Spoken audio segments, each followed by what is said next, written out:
This plot of land is looking a little worse for wear.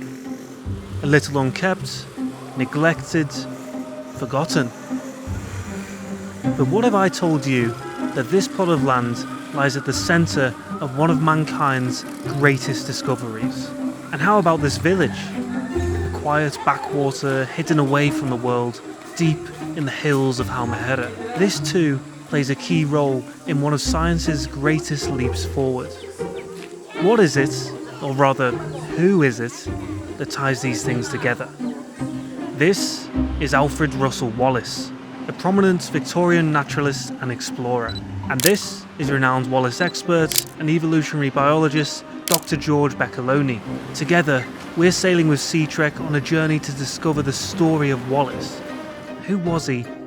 And why is he so important? Well, Wallace got very interested in the idea of evolution, then called transmutation, after he read a controversial book called Vestiges of the Natural History of Creation when he was in Wales in 1845, and then decided really he wanted to go off and continue his work trying to answer this question. And the Malay Archipelago, as he called it, the area which is now Singapore, Malaysia, Indonesia, etc., was a kind of a biological black hole at the time. There were very few specimens of things from this region in European collections, especially in English collections. And, you know, the archipelago of thousands of islands might give some insights into the evolutionary process. Wallace spent 8 years exploring the Malay Archipelago in search of answers to his burning questions. It's safe to say that there was plenty of insights into the evolutionary process. Across the many SeaTrek expeditions throughout the year, we've encountered many of the species that Wallace observed.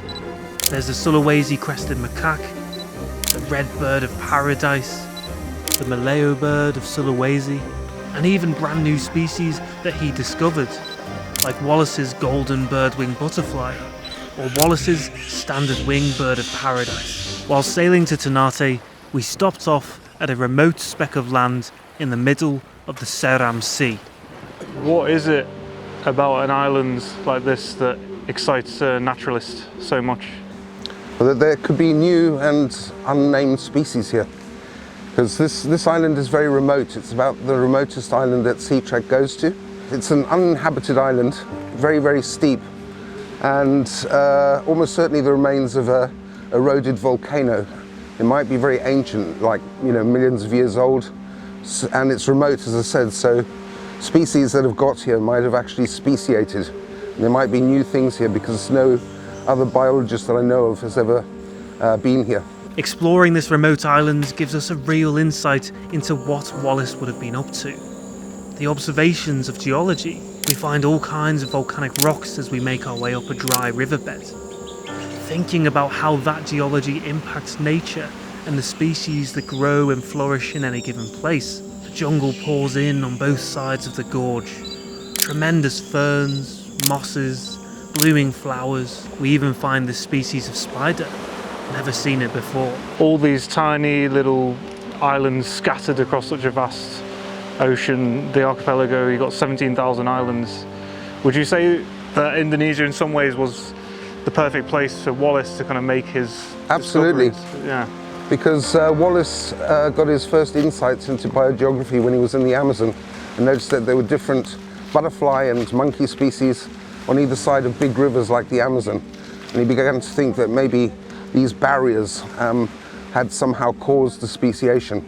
And it was only reinforced massively when he came to Indonesia and found that, you know, there was a distinct biogeographic pattern, that the closer islands were together, the more similar species were.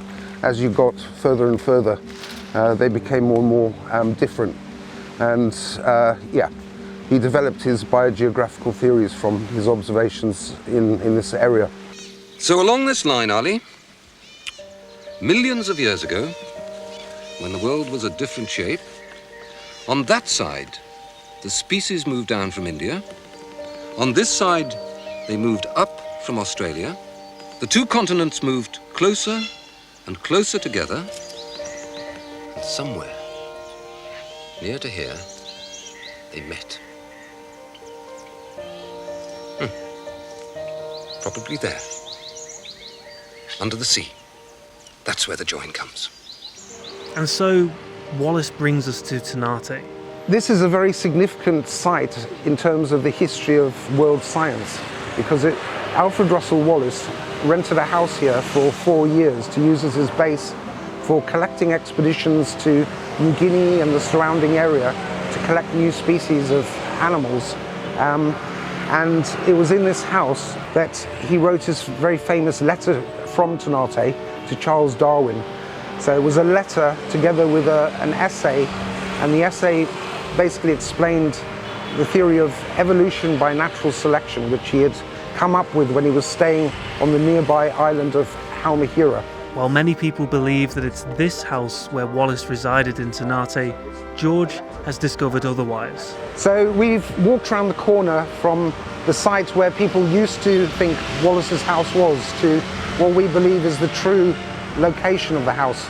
It's a derelict plot of land. It's been derelict ever since I've known him, and it would be absolutely brilliant to buy the land, clear it and build a replica of the house, because Wallace actually gave the floor plan, a map of the floor plan of his house, so we could accurately reconstruct it here and turn it into a museum about Wallace, his assistant Ali, and the biodiversity of this region, the Moluccas. But the important thing about Wallace's house is it's the actual site that he wrote his letter to Charles Darwin and enclosed together with his essay on evolution by natural selection.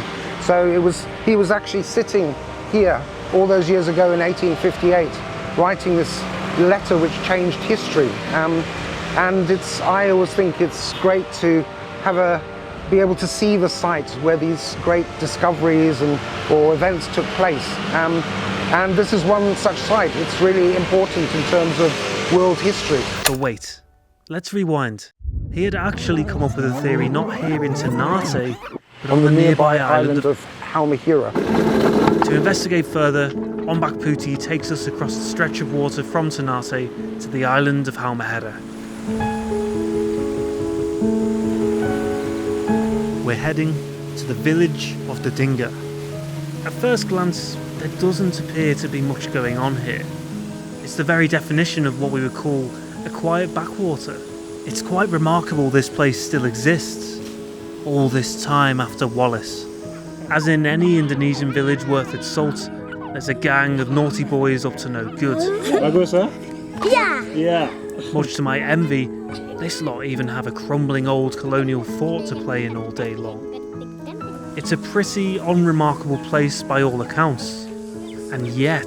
Dodinga, the village where we are now, is one of the most important sites in the world in terms of the history of science, because it was here in this very village, in a house not far from here, we don't know the exact location, that Alfred Russel Wallace discovered independently the theory of evolution by natural selection, which was jointly published by him and Charles Darwin in 1858. The strongest ones, or the ones who can run fastest, or the ones best fitted to the kind of...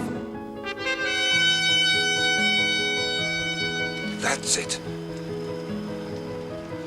Why is the theory of evolution by natural selection such an important theory? Well, because it explains why we are here and why everything else is here, the entire organic world.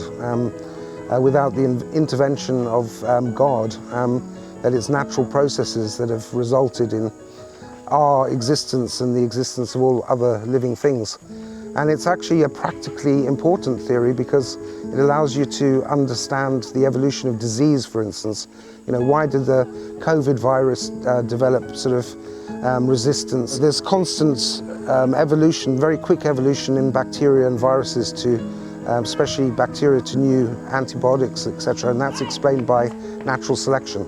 That's the only theory that explains it. It's quite fitting that he had malaria then when he actually came up with it. Yep. And I think it's amazing that this relatively, even today, this is a very sheltered backwater and it has such significance for the world. Exactly. And not many people know about it, really. No, I'm hoping that many more, now that the monument's here. It's starting to get on the tourist itinerary. Last year, SeaTrek helped install this plaque and information board, and local tour guides are beginning to benefit from the results. Sudah banyak wisatawan yang lebih setelah monumen ini dibuat, banyak wisatawan yang datang ke sini. So this is head of the village? Yes. Yeah, Rinto. This is Rimto. Yeah, he helped, with all of this. Okay. Bangga sekali Bangga sekali ya. dengan Bagus. adanya kunjungan tamu ini. Saya sebagai pemerintah desa juga saya merasa bangga loh, karena tidak seperti dengan kampung-kampung yang lain. While many only know Darwin as the father of evolution, Wallace was just as important. Out here, in the quiet corners of Indonesia, it's nice to see that being recognised.